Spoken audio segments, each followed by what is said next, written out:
Wake Up Carolina on the iCarter Talk Network. And our honoree today is Kelly Bennett Jr. Mr. Bennett, good morning. How are you? Good morning. How are you all? You've got a lot of awards here, man. But before I ask you about the awards, and I want to get into this one thing I highlighted. What made you want to be a member of the U.S. military? I have family. I have uncles was in the Army, and I always wanted to serve my country. And that would have been around what time period? 1969. So that would have been Vietnam. Every time I think of 1969, I think of Vietnam.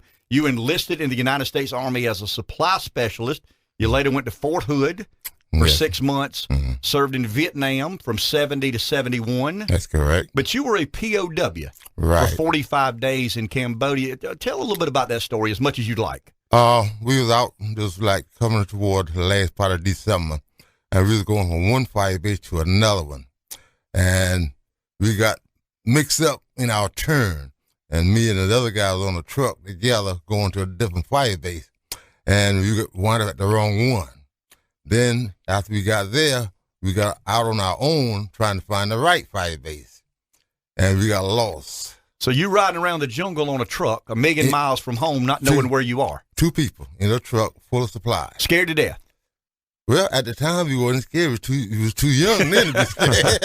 But young and dumb, I think is what they call it. But when that night fell and it started getting dark, and you started seeing these people, and all his voices came up, you know, you thought you were gonna die. We'll never be back here again. But eventually, thank God, I'm here today. Well, I'm gonna ask a weird question. So why didn't they kill you? Why did they capture you, and how did you get released? Well, we had supply, and they wanted information. And then for a while, everyone was in a little 8x10 cell. And they wasn't torturing you that bad, but you never know when your time was going to come. And they wanted some information. But see, one thing about it, you couldn't speak their language. You couldn't understand them, they couldn't understand you. And so the most thing I did, I just sit in a corner and prayed the whole time because, you know, I was scared. So the 45 days that you were a POW, you stayed in the same place? In one place. And they interrogated you every day and try to get information? No, it was more than one person in there. And they would take one out today. The next day, they may not take any out. But you never know when your day is going to come. And, and it's just a little cell where you eat there, bathroom there, you sleep there. So how did you get released? All I know is that I heard a whole lot of shooting was going on, and the next thing I know, I had a bag over my face. And it lasted for several hours. And then I imagine it seemed like eternity, but I imagine about 2 or 3 hours later, found myself, I was back in Benoit. And so when we got there, that's when they told us how they got us out of there. So other fellow soldiers came. It wasn't some high-level negotiating between negotiators. This was an absolute military operation that overrun the people who had you held captive and set you free. Right. Wow. Yep. It sure was. And when they came in, we didn't know what was going on because it was dark. And then when we realized anything, we had a black bag I had a black bag over my face. And I was scared. Didn't know who had me. And they was pushing you, shoving you, and just throwing you into the truck. And then when finally you realize where you was at, then, it seemed like a release came over your body. But it was a trying time. I can't even imagine that. Okay, you received an honorable discharge September 11. That's 9/11, 1975.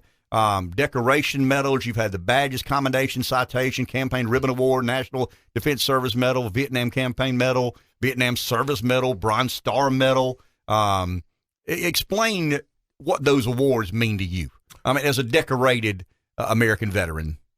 Well, I'll tell you, it means a whole lot because that means that someone appreciates what you've done. And long time ago, matter of fact, in the 70s, when you come back from Vietnam, you didn't get appreciated. These are called as baby killers. And you can remember that. I can remember that. Easily. When you came back from over there, we were called baby killers. People didn't like us. But people didn't have to go through what we went through. And any man that ever been in Vietnam and came back home, they can tell you it's a nightmare. But it's interesting, coming back to America, you didn't feel welcomed.